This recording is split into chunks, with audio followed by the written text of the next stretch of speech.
Hello. Welcome back to the next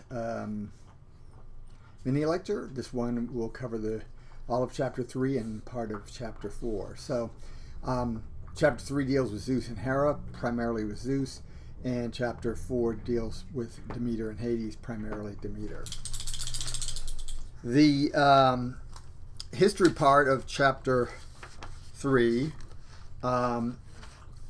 the focus is on Zeus. Now they talk a little bit about Hera and how Hera at one time had these large cults, but that the archaeological evidence suggests that over time Zeus increased in prominence and Hera sort of faded in the background, and certainly the myths sort of back that up. And there's lots of stuff about Zeus and what Zeus is sort of in charge of, which is a lot of things. The literary selection in chapter 3 comes from a play called The Prometheus Bound. It's the opening of the play and a scene a little bit further into the play. So it's maybe a quarter of the play is what's provided. This work is generally attributed to Aeschylus. There are some scholars who think that it is not by Aeschylus. I think the evidence that it's not by Aeschylus is pretty strong. The main argument that it's by Aeschylus is the ancients all believe it was by Aeschylus, and if there was someone who could write a play that's powerful other than Aeschylus, one would think that that person's name would get attached to it. That's, to me, is not overly convincing because we don't have references to the play till much later, and by then it may very well have been attributed to Aeschylus. The Homeric Hymns, of which we have 31, are attributed to Homer, and none of them are by Homer. So the thing about this that's interesting is this deals with the punishment of Prometheus after he gave fire to humans. And we see him getting chained in the opening scene, and it's pretty brutal, that scene. And then we see him talk to the chorus of Oceanids, the daughters of Ocean. They make up the chorus in this play. Basically all the stuff that he did for humankind. So in this play, Zeus, who does not appear, Zeus is always in the background. Zeus is presented as a tyrant in our sense of the word, sort of a cruel ruler. Tyrants for the Greeks meant someone who came to be a king without being born to being a king. Right? So if you basically came in and saved a town and they made you king, that you would be a tyrant. So you could be a good tyrant or a bad tyrant. Zeus here is presented as a bad tyrant or a cruel tyrant. And why that's important is Athenian democracy was created about 508 BCE when a man named Cleisthenes instituted some reforms. And those reforms basically made it possible for democracy. Democracy, for the Greeks meant something different, I think, than it means maybe for us. But and we don't have true democracy. We have a republican form of government, meaning we've got representatives who sort of represent us theoretically. A democracy, everyone would vote on everything or every major thing, and it would be a popular vote all the time. Obviously, that is not viable in a country as large as the United States. And actually, it's not really viable for anything bigger than a town. Athens was a town of maybe 50,000 people. Maybe 25,000 were citizens. So you're talking about a very small number of people who would actually, get to vote on issues. But at any rate, right before the democracy was instituted, there had been two tyrants who were the sons of a guy named Pisistratus. Pisistratus had been a pretty good tyrant, had done a lot of good things for Athens, but his sons were very cruel tyrants. The first one was assassinated, and then the second one held on for a few more years before he too was thrown out, and then democracy was instituted. So for Zeus to be presented as a cruel tyrant in this atmosphere, in the atmosphere of 5th century Athenian democracy, is pretty strong. I mean, it would be like, if we did a play and God was presented as Vladimir Putin or something like that. I mean, some cruel figure, and it'd be like, what the hell? Okay, so it is a rather strong thing. And Prometheus is presented as a savior figure. He's the one who saves humanity from destruction, which seems to be Zeus's aim. By giving them fire, he gets humans to survive, and then he also teaches them various skills. So look for those two themes, especially in the play, and how Zeus is presented as a tyrant. The scholarship in chapter 3 is from a book by Wendy Doniger called The Implied Spider. Now, Doniger is a Sanskrit scholar, so Sanskrit is an ancient language from India. It's an Indo-European language, which is why Indo-European is the Inda part of that is India, and we're talking about Sanskrit. She takes a comparative myth approach. So remember that we had Malinowski. Malinowski felt that you couldn't really understand a myth unless you went to the site where the myth was presented. That, in other words, it wouldn't make any sense outside of the context where it was. So to really understand the Trobriand Islanders, you have to be there and live with them and see what the myths are doing. You can't really do it like by reading a book. Even though he published books about it, the point is it's secondhand, you can't quite get it. Doniger actually sort of feels that there are common themes, there are common experiences that are common to everyone. Everyone's going to die. Everyone is born. At some point, everyone is separated from their parents, right? There are all sorts of things that happen like in every culture, and they're going to be slightly different in the cultures, but those things are going to be talked about in the myths. And so she says that you can actually do cross-cultural myth examination by how they treat these various themes. And her, she's coming at this from a linguistic point of view, and as an Indo-European scholar, as a Sanskrit scholar, she realizes that the Indo-European languages all come from a common source. And so if like aliens were to arrive on Earth, they would see all of the European languages with a few exceptions and some of the Asian languages, which are Indo-European, as basically the same language. They would not see a difference. They would see it as very slight variations. Whereas for us, they are different. They are different languages. They're not, like if someone starts speaking Russian to you, unless you know Russian, it's going to be gobbledygook. But her point is, from a distance, it would seem actually closer than we can see it, because we're too close to it. And the implied spider, by the way, refers to, if you saw a spider web, but there was no spider, you would assume that there had been a spider that made the spider web, right? That is a logical conclusion. And so we have the myths that may go back to an earlier society that was together. And she's thinking of like Indo-European. At one time, it was one culture, one language. And that you can, from the evidence we have, you can posit what that language is. So Indo-European has been sort of reconstructed from the languages that survive. So from the ancient languages, especially Sanskrit, Greek, and Latin, a comparative grammar of those has produced, a rough idea of what Indo-European would have been like. And so that's her idea of the implied spider, the thing behind what we actually have. The other Mediterranean works, so there is a description, we get a passage of the flood narrative, so the story of Noah from Genesis. Now, there was a flood narrative for the Greeks. That story involved Deucalion, who is the son of Prometheus, and Pyrrha, who is the son of Epimetheus, and Pandora. And they're old people when the flood is sent, but Deucalion and Pyrrha are warned, so like Noah, they escape from the flood, and then they repopulate the earth by taking stones and throwing them over their shoulders. When the stones hit the ground, they act like eggs, and out of it pop people. And so the thing that's interesting about the Deucalion and Pyrrha story as opposed to the Genesis story is one of the problems with starting at a single point is there's no way to avoid incest, right? If you start with only Adam and Eve, then their children are going to have to intermarry, which is incest, right?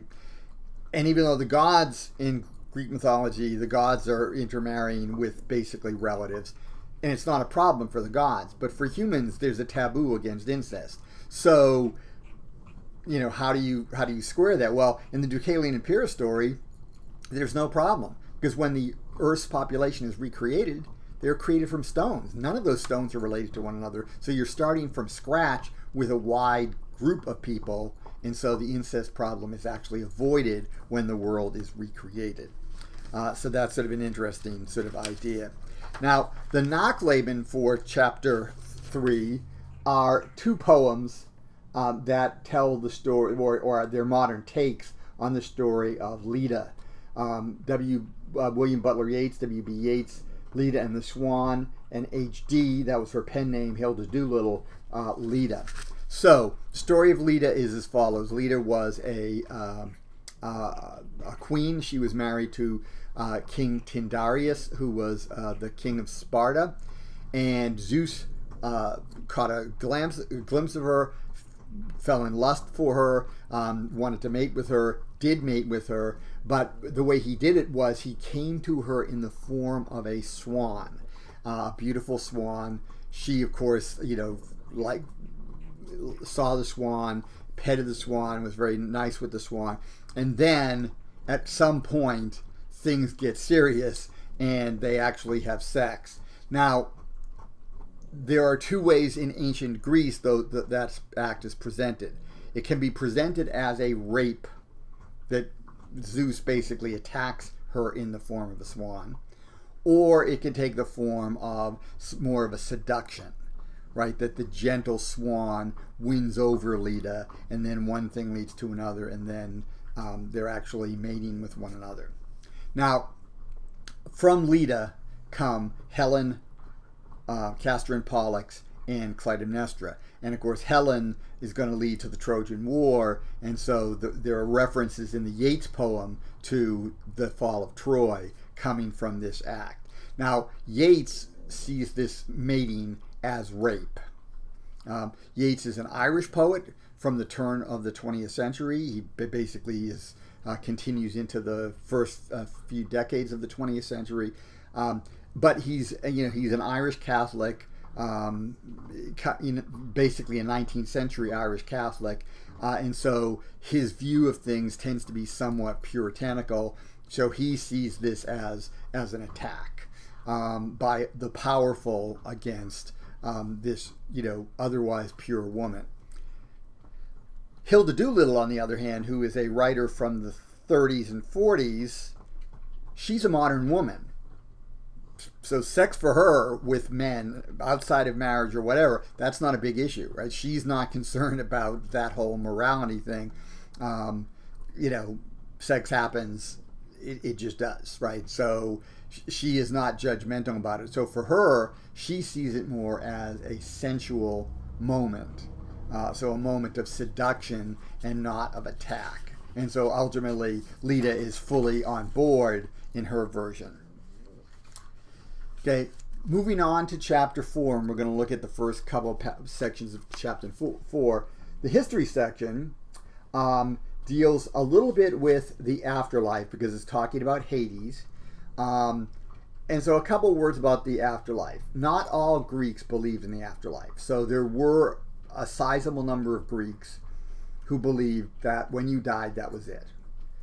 The Epicureans were a philosophical movement, and the Stoics did not believe in a personal afterlife. For the Stoics, your soul survived, but it basically rejoined the great soul, which was the sun. So there's no individuality there. It's basically the same as if you cease to exist. For the Epicureans, everything is made up of atoms. When you die, the atoms separate from one another, and that's it. So your soul, you have a soul for the Epicureans, that also dissipates. There were some Greeks who believed in a judgment after you died, which was similar to the Christian view that, right, there's a judgment, and then you either go to heaven or you go to hell or you go to purgatory, where you will get into heaven, but it's delayed until you basically straighten out the crap that you didn't straighten out when you were alive. Now, that's one way to look at it. But Homer does not seem to look at it that way. When Odysseus basically visits the land of the dead, everyone's sort of in the same area. It's a gray area. Basically, the existence after you die is boring. There's no vitality, right? Vitality is part of life. I mean, vita means life.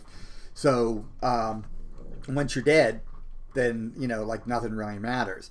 And one key scene in the Odysseus from Book 11 of the Odyssey is he sees the hunter Orion.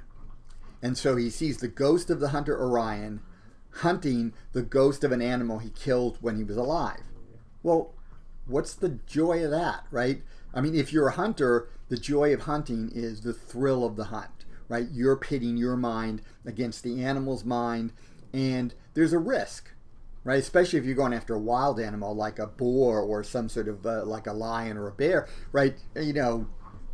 There's a chance the animal might win, right? So in that contest, your blood's pumping, you're really fully alive, right? You're fully in the moment, because if you get distracted, you're probably dead. But if you're already dead, then what's the point, right? It's a stupid exercise. So that, seems to be Homer's view of the afterlife. So in other words, don't count on there being a reward or a punishment. It's basically just going to be this gray existence after you die. Now, there were also Greeks, Pythagoras, the guy from the Pythagorean theorem, right? The hypotenuse of the triangle, of right triangle is equal to that guy.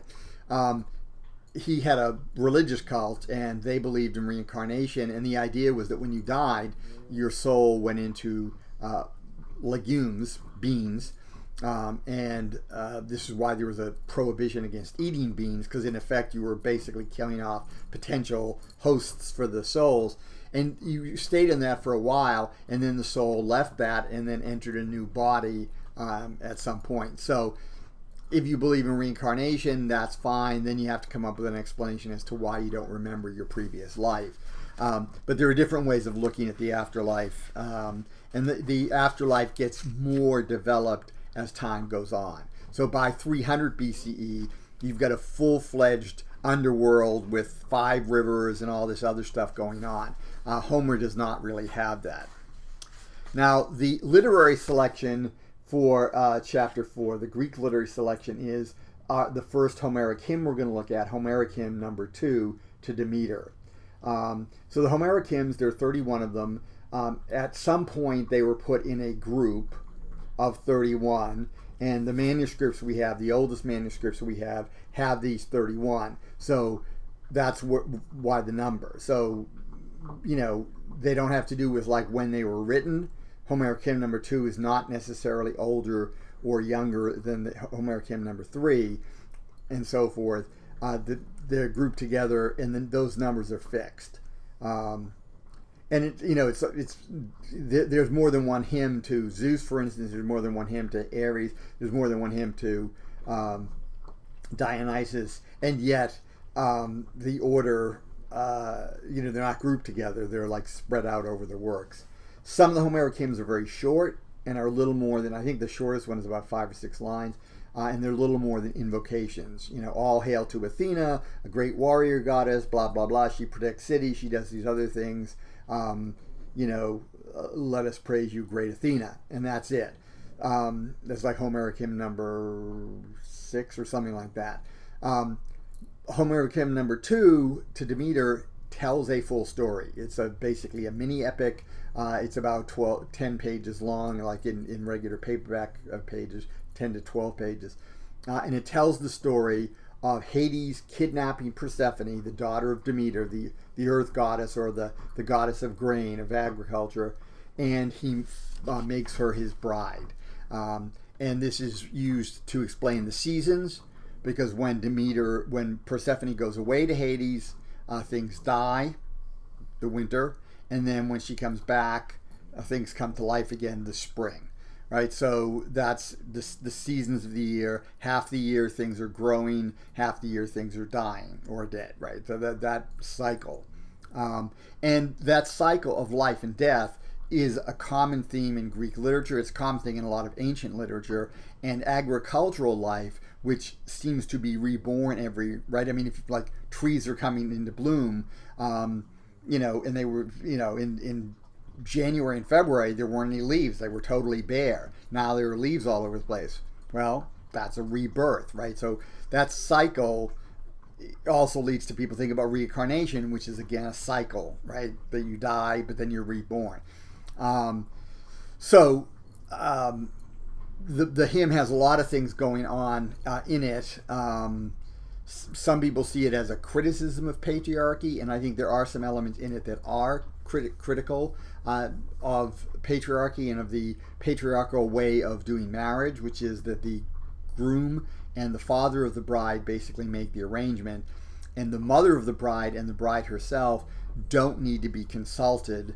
I have a feeling that most of the time they were consulted. I mean, most people do not want to have trouble, and so if by consulting you can avoid trouble, you're going to do that. But the point, there was no legal requirement that the bride or the mother be consulted. And so when a girl, and we're talking about 13, 14, maybe 15 years old, that's when women are going to get married the first time. And if they get married again, it's because their husbands died. But they're going to get married very young. Their husband might be their first sexual experience. And it's likely not to be a particularly pleasant experience, because again, the age difference and everything else, it's likely to be more horrific than actually enjoyable, and that gets sort of reflected. I mean, Hades in effect kidnaps his bride. That's obviously not a good thing, and for the mom is losing the daughter that she had. And when she marries this stranger, because to her it would be pretty much a stranger. She might have met her groom only once or twice. So we're not talking about people who have, you know, who are together for a year and then they decide to get married, right? There's a reason then they have a sense of how the other person works and how they work as a team. Yeah, and then that makes some sense. But, you know, if you've never seen the guy before, or you've only seen him a few times, or maybe you've talked to him once, you have no idea what the guy's going to be like. Because first of all, you know, on first meetings, everyone is better than they really are, right? I mean, you always want to give a good first impression. So, you know, the person could turn out to be an actual monster, you know. So it's a troubling sort of thing. And so for the mom, who might not see her daughter again, right? Because if the groom comes from another town, she's going to live with the groom, and in the ancient world, we're not talking about, you know, getting around a lot. So, you know, mom might see her daughter maybe once or twice in the rest of their lives. So it's really, there's a lot of grief, you know, in the poem, but that does not necessarily mean that it's being critical of patriarchy, because it seems also to accept that system as normal. Okay, and the final thing here is the scholarship in chapter 4. This is an article or a piece by Helene Foley, who's one of the prominent classical scholars. She's specifically a classical feminist. I mean, so she's looking at feminism. She has issues with goddess feminism. So goddess feminism really sort of took off. It started sort of in the 40s, but it really took off in the 60s. And the idea was that prior to the Indo-European invasion around 2000 BCE, the people who lived on the Greek mainland worshipped a goddess figure as their primary deity, and that they were a more egalitarian farming society. They weren't a warrior society, you know, and things were fairer, things were more equal between the sexes, and so forth. Her point is, that's a beautiful idea. It's certainly an ideal to work for. She is not opposed to, you know, what they see as what might have been and maybe what should be. But her point is, there's not enough evidence to clearly say that. Even if we posit that there was a great goddess figure, as there may very well have been, that does not mean that it was not a patriarchal society. It could still have been a patriarchal society despite that. So that's sort of how she opens her article. And she looks at Homeric hymn number 2 not as an attack on social norms, but as a way of reinforcing social norms, specifically the norm of marriage. And you get hints in the poem that, as rough as it is, people see this as normal. Helios, the sun god, sees the kidnapping of Persephone, and he's sorry for Demeter's pain, but he also tells Demeter, hey, look, Hades isn't so bad as a son-in-law, right? I mean, there are a lot worse matches you could have. So, don't freak out, accept the situation. And that seems to be the way everyone but Demeter in the poem seems to accept the situation. And so ultimately Demeter has to accept the situation because Persephone is not allowed to rejoin Demeter full time. She has to spend half the year with her husband, and she can spend the other half of the year with her mother. So, it's a win for Demeter, but it's a modified win. All right, so that covers the stuff for this week. I hope you enjoy the reading. Homeric hymn number 2 to Demeter, I think, is very easy to understand. It's a good read. The Prometheus Bound also, I think, is fairly easy to read. So I think the literature stuff you won't have too much trouble with. And it's a lot easier to read than the Theogony. All right, see you next time.